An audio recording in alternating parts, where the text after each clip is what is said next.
increases evaporation rates from leaves a lot. And so if there was very little of that, the plant would wind up, in a sense, with stagnant water. It wouldn't get a fresh supply of water and minerals.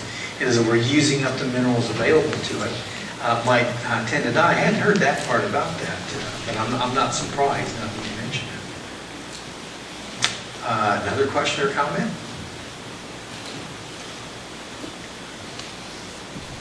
Yes, in the back there. So what you're saying in nature, just as with human beings, any stress or challenge we have, it makes us stronger, it makes the plant stronger? Oh, it really does. And some of you, let's see, I was trying to think of a good example of that. I guess I can't think of it. It's in the back of my mind. But, you can take too good a care of plants and you can over-fertilize them and this, and they get real spindly and weak, and, basically you have to hold them in your arms to keep them alive. Well, breathe a little carbon dioxide on them. Whereas if you get out, they're experiencing some of the, stress forces of wind and the alternating periods of wet and dry in the soil. Actually build a firmer, solid, more functional unit. So I guess there'd probably be some spiritual analogies. The spiritual growth, that was never my favorite part of the Bible. How spiritual growth, often depends on meeting and overcoming and having the Lord lead you through, times of spiritual stress. You're actually, spiritually the better for it, even though at least the Bible's realistic and says that no trial is enjoyable at the time, even though it may have a beneficial effect long run. Yes? There's a passage that says tribulation works patience or endurance. Yes. It's in the New Testament. It's not very pleasant, but that's I don't like it at all, yes, but it is there. I've looked, I've tried to search the Dead Sea Scrolls and see if maybe that was added later, but apparently not. No, I'm joking, I know it's there. But I'm basically a wimp, and one of my lifelong prayers since I became a Christian anyway was, Lord, help me to learn directly from reading your word instead of having to experience all the bad stuff and learning it the hard way. But sometimes there's benefit to really learning. And I've counseled friends that way. Sometimes people go through stuff that's really hard for me to imagine how they go through it. But of course that does enable them. It gives them a witness and a strength and a comfort to other people that nobody else could really be. Among other things, that's one benefit. Another question or comment? Oh yes, I just realized part of what I was going to say I forgot because I didn't have a picture. Yes? Help me understand how this is an argument against evolution.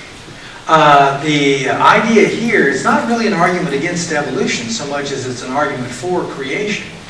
In other words, the evolutionist would be saying basically their God is time and chance. And so, chaos produced cosmos. And that actually some evolutionists have said it exactly that way. That chaotic random events. For a while there was a real, what shall we say, jumping on the bandwagon. Ilya Prigogine, this goes back to the time of my first creation evolution debate.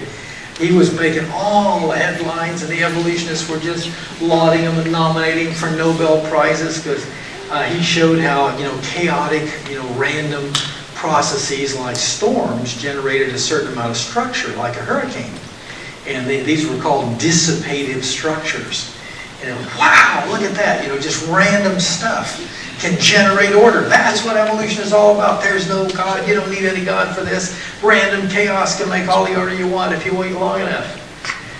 But the name he gave them should have been a clue. He called them dissipative structures, and they required a continuous high input of energy and the right raw materials. And of course, hurricanes blow themselves out. Tornadoes blow themselves out, praise the Lord. They can do a lot of damage in the meantime. But they're not stable, and they require an awful lot of energy input. They tried to apply it to DNA, and in my very first debate, I challenged Prigogine to a debate in public, refereed by biochemists. if he thought that a random input of energy could organize DNA bases into a genetic code, because it's just totally irrelevant, you know. And so, and it died. You know, it enjoyed a period of prosperity and praise from the evolutionists, and it died out for exactly those reasons.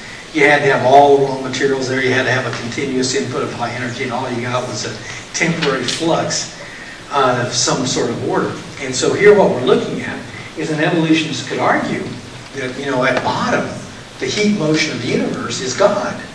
That's where the energy, that's where, you know, that's the bottom, that's the ultimate chaos, is that everybody agrees that in our universe, small particles are in a constant state of random motion. And therefore, you know, as I mentioned, random motion of particles will produce coordinated results. Diffusion, moving things at a definite rate to a definite endpoint in a definite direction.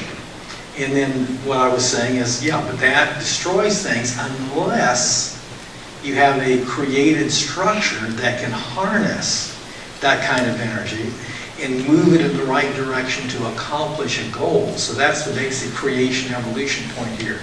Yes, there is a lot of random chaotic motion at the atomic level, and God can use that to accomplish coordinated purposes, but the coordinated purposes are not generated by the system itself, by the random motion, but by the system designed to capitalize on that chaos, to use that random energy in a particular way, and the constraints are tight.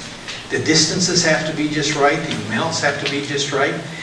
Take the nerve impulse, for instance. And so in nerve impulse, let's say here you have the nerve membrane, and on the outside of the membrane, you have a net positive charge, and on the inside of the membrane, relatively negative charge. And that's established by the sodium-potassium pump. So there's a system of enzymes in the membrane, molecular machines are now being called commonly, that pump out two sodiums and bring in 3 potassiums. And so you wind up with a lot of potassium inside the nerve cell, so that the diffusion gradient for potassium is about 14:1. It has a tremendous tendency to diffuse out.